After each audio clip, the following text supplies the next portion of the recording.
ব্যস্ততম ঘাটাল শহরে এখনো বসেনি ট্রাফিক সিগন্যাল।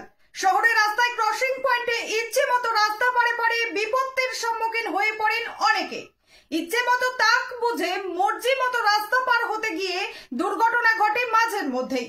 এই ব্যস্ততম রাস্তায় কয়েকটি জায়গায় ট্রাফিক সিগন্যাল বসানোর প্রয়োজন বলে মনে করছেন অনেকেই।